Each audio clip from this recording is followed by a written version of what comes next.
Aloha, it's Kiana Cayabyab, and here are today's top Hawaii headlines from the editors at the Honolulu Star-Advertiser. Also, mahalo to Longs Drugs Hawaii for sponsoring the show. Head on over to your neighborhood Longs Drugs for all your shopping needs. Oahu has logged its first traffic fatality of 2024.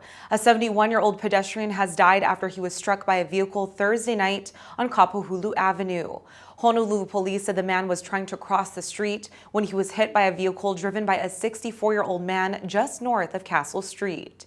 Police said the pedestrian was not in a marked crosswalk at the time of the collision. EMS paramedics treated the man and took him in critical condition to a hospital where he later died.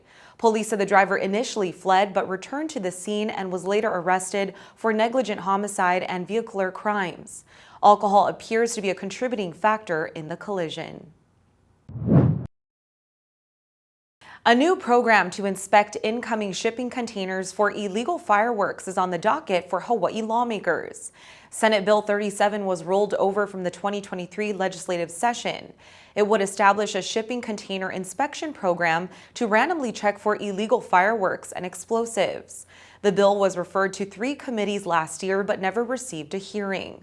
Instead, Senate Bill 821 was signed into law and created the Illegal Fireworks Task Force, which confiscated nearly 105,000 pounds of illegal fireworks since its inception in July. Much of that came from seizures of shipping containers from the mainland at Honolulu Harbor. Despite the task force's effort, explosive aerials still lit up the sky on New Year's Eve. Rescuers continue to pull survivors from the rubble 72 hours after a series of powerful quakes started to rattle Japan's western coast. An older man was found alive Wednesday in a collapsed home in Suzu, one of the hardest hit cities in Ishikawa Prefecture. Despite rescue efforts, the death toll has grown to at least 94 people, and the number of missing was lowered to 222. Ishikawa officials said more than 460 people have been injured.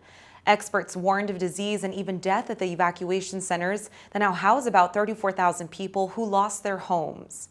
Meanwhile, aid is pouring in from outside Japan, including $100,000 worth of blankets, water, and medical supplies from the U.S. U.S. employers added a robust 260,000 jobs last month in the latest sign of resiliency in the American labor market. Today's government report showed that December's job gain exceeded the 173,000 that were added in November. The unemployment rate was unchanged at 3.7%. It was a 23rd straight month that joblessness has come in below 4%. Some details of today's report, like a 4.1% rise in hourly wages, will likely disappoint the Federal Reserve.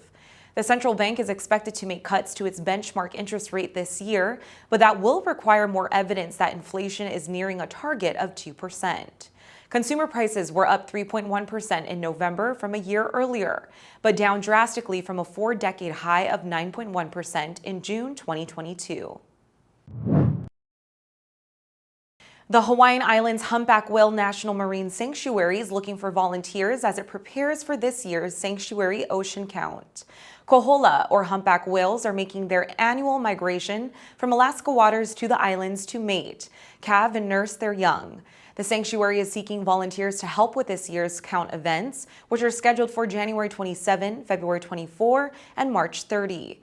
At the count, site leaders and volunteers tally sightings and note the whale's surface behavior to provide a snapshot of kohola activity along the shorelines of Oahu, Kauai, and Hawaii Island. Registration will go live Monday at noon on Sanctuary Ocean Count's website. Meanwhile, registration for Maui's Great Whale Count, hosted by the Pacific Whale Foundation, is already open. Visit staradvertiser.com for more information about both programs. For more on these stories and all the latest headlines, subscribe to the Honolulu Star-Advertiser. Visit Hawaii's top source for breaking news online at staradvertiser.com and download the Star-Advertiser mobile app. Mahalo, have a great weekend, and we'll see you back here next week Monday.